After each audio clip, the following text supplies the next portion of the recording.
सभी विद्यार्थियों को जय हिंद जय भारत। कल हम लोग जो वाद्ययंत्र पढ़े थे उसमें से एक टॉपिक छोड़ दिया गया था उस्ताद जाकिर हुसैन का। और उस्ताद जाकिर हुसैन का टॉपिक इसलिए छोड़ा गया था क्योंकि इनका हाल ही में मृत्यु हुआ है 15 दिसंबर 2024 को। और इनको इसलिए पढ़ाया जा रहा है स्पेशली क्योंकि इनसे 2025 के SSC GD में क्वेश्चन देखने को मिल सकता है, इसीलिए इसको पढ़ाया जा रहा है दबाव देकर, जिससे आप लोग इसको पढ़कर जाएं और नोट बनाकर जाएं।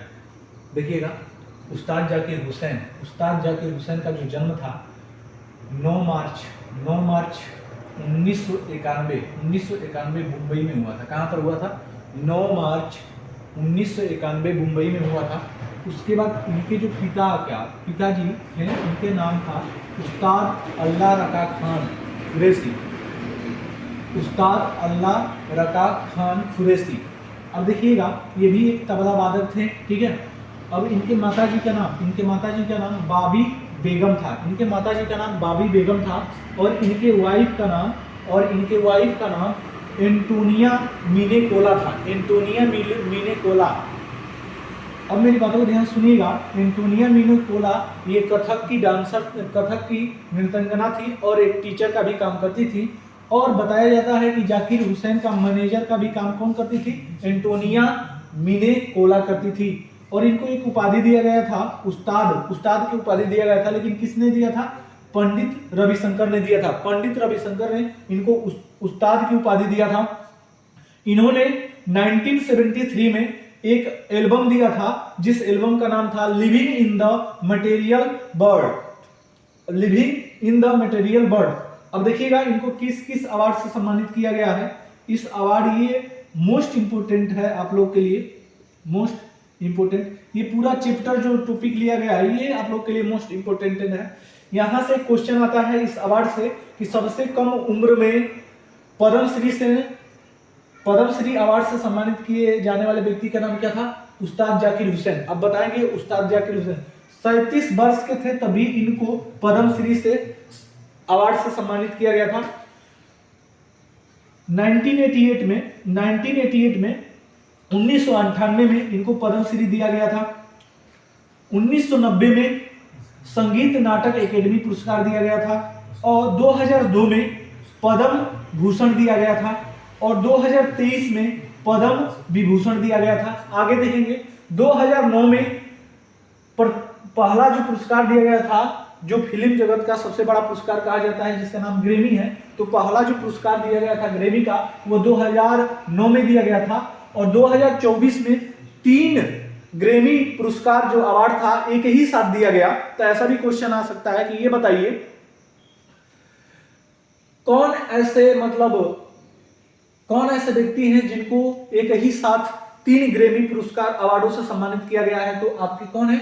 उस्ताद जाकिर हुसैन है। और देखिएगा, 3 अलग अलग एल्बम था, लेकिन 3 जो ग्रैमी पुरस्कार था एक ही साथ दिया गया 2024 में। आगे देखेंगे, इनकी मृत्यु आप लोग को बताइए कि 15 दिसंबर 2024 को हो गई थी। लेकिन ऐसा भी क्वेश्चन आ सकता है किस बीमारी के कारण हुई थी? तो आप लोग बताएंगे इनका बीमारी क्या था? इंडियोपैथिक पल्मोनरी ट्राइबोसिस, शॉर्टकट में इसको कह सकते हैं IPF नाम की इनकी बीमारी थी, जिनसे इनका मतलब मृत्यु हुआ है। ये भी पूछ सकता है कि किस शहर में इनका मृत्यु हुआ है? तो यूएसए के कैलिफोर्निया के सैन फ्रांसिस्को जो शहर है, वहीं पर एक हॉस्पिटल है, वहीं पर इनकी क्या हुई है? मृत्यु हुई है।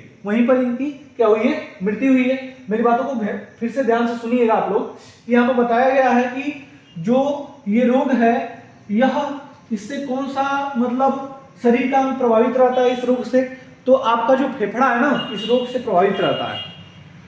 और ये सारा जो टॉपिक दिया गया है ये मोस्ट इंपोर्टेंट टॉपिक है, इसको बार बार देखकर नोट बनाकर जाइएगा। एक बार से पुनः सुन लीजिए। पहला क्वेश्चन आ सकता है कि ये बताइए, उस्ताद जाकिर हुसैन सबसे कम उम्र में पाने वाले पद्मश्री अवार्ड पाने वाले सबसे कम उम्र में कौन थे? उस्ताद जाकिर हुसैन थे।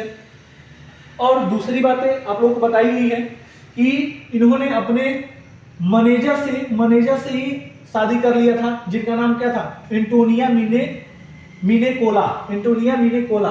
अब मेरी बातों को ध्यान से सुनिएगा।